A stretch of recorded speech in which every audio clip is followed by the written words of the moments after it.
यहाँ से आप लोग यहाँ से भी तो किए थे ना? हाँ जी, यहाँ से भी किए थे ना किसान सब? हाँ किए थे किसान सभा भी। सर काफ़ी टाइम से किसान आंदोलन चल रहा था, काफ़ी टाइम से डिमांड यहाँ पर कर रहे थे।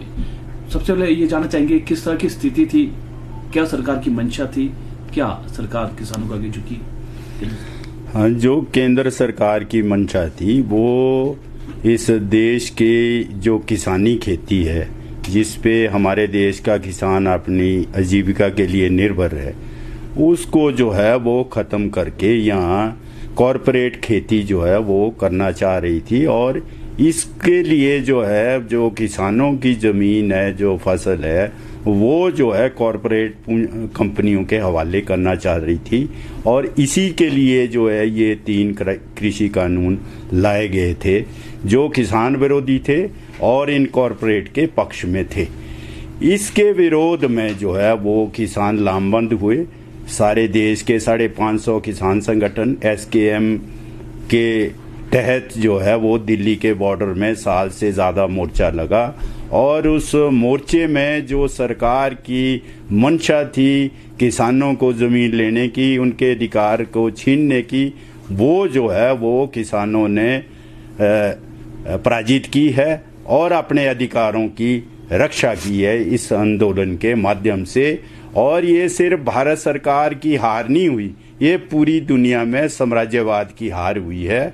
और 1990 के बाद ये नव उदारवाद के खिलाफ दुनिया के अंदर, हमारे देश के अंदर ये सबसे बड़ा और सबसे मजबूत आंदोलन रहा है, जिसमें साम्राज्यवाद को पीछे हटना पड़ा, उसकी हार हुई है। और इस जीत के लिए किसानों की एकता, उनकी शांति और उनका धैर्य जो है वो इस जीत में जो है वो सफल कारक साबित हुए। सर ये तो जो है 3 कृषि कानून बिल की बात रही, लड़ाई बहुत सारी है, MSP को काफ़ी सारी चीज़ें यहाँ पर लागू करने की बात की जा रही है। क्या लगता है कि अब किसानों की अगली क्या रूपरेखा होगी?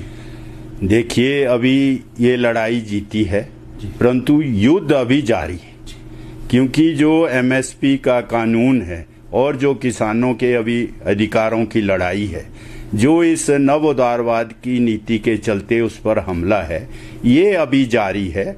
इसलिए संयुक्त किसान मोर्चे ने भी ये कहा है कि अभी हमने लड़ाई जीती है परंतु युद्ध अभी जारी है और अभी ये MSP की लड़ाई जो है वो जारी रहेगी। और उस पर कि ये संयुक्त किसान मोर्चा जो है वो आगे बढ़ेगा और इसमें अपनी जीत के लिए जो है वो काम करेगा।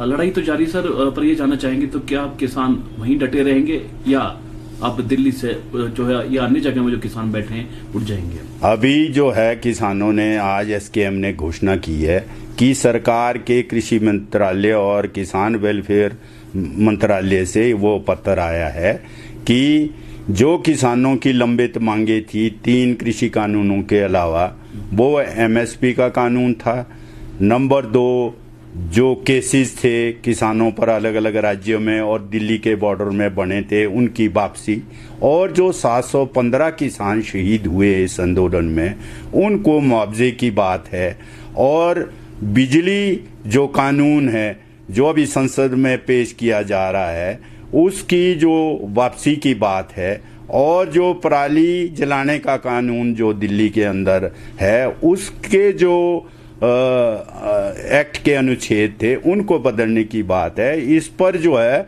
वो केंद्र सरकार ने वो कृषि मंत्रालय के माध्यम से आज जो चिट्ठी आई है उसमें ब्रॉडली वो जो है वो सहमत हो गए हैं। कंपनसेशन देने के लिए भी सरकारें सहमत हो गई है। उत्तर प्रदेश और हरियाणा सरकार, पंजाब सरकार ने पहले ही घोषणा की थी, और केसों की वापसी के लिए भी हिमाचल सरकार, उत्तर प्रदेश सरकार, हरियाणा सरकार, मध्य प्रदेश सरकार और उत्तराखंड की सरकार ने सहमति दे दी है कि हम केस वापस करेंगे जो इन दिनों बने हैं, और दिल्ली के आसपास जो केस बने हैं वो केंद्र सरकार उनको वापस करेगी।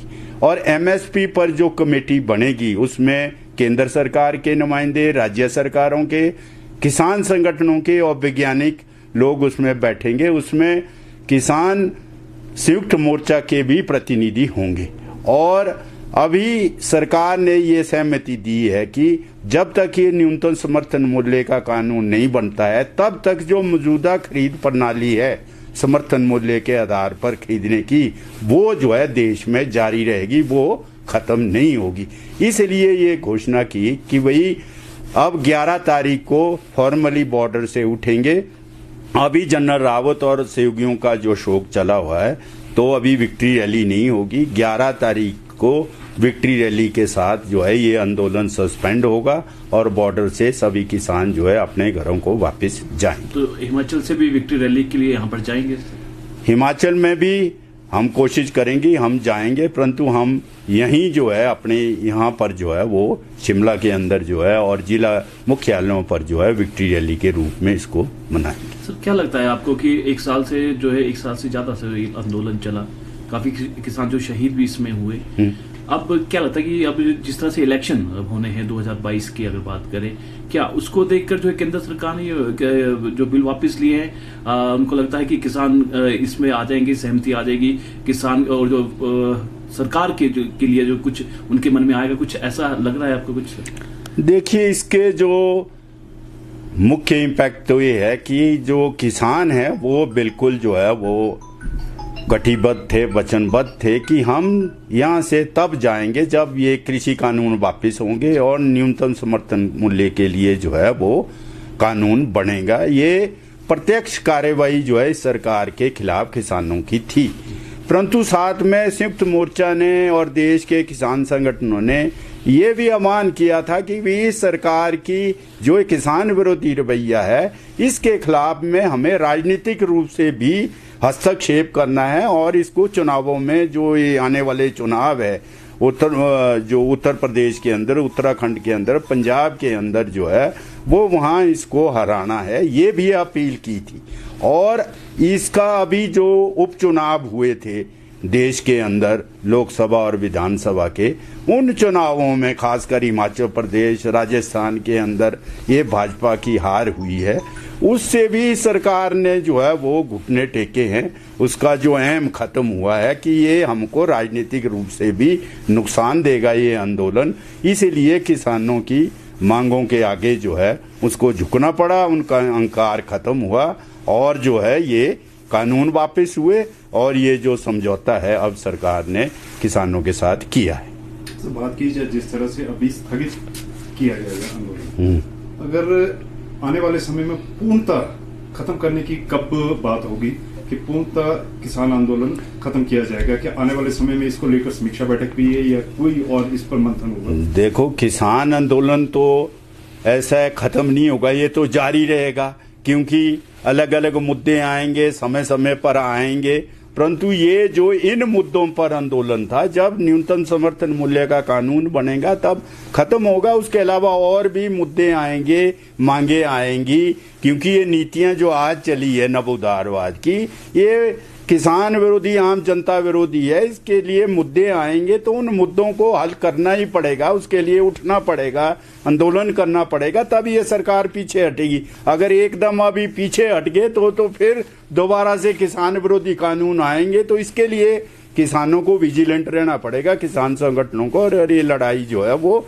जारी रखनी पड़ेगी ताकि किसानों को अधिकार मिले। जो कृषि संकट है, जो आज 52 किसान प्रतिदिन आत्महत्या कर रहे हैं, तो वो जो है वो रुके और किसानी जो है वो लाभकारी बने, ये इसके लिए जो है ये लड़ाई जो है जारी रहेगी।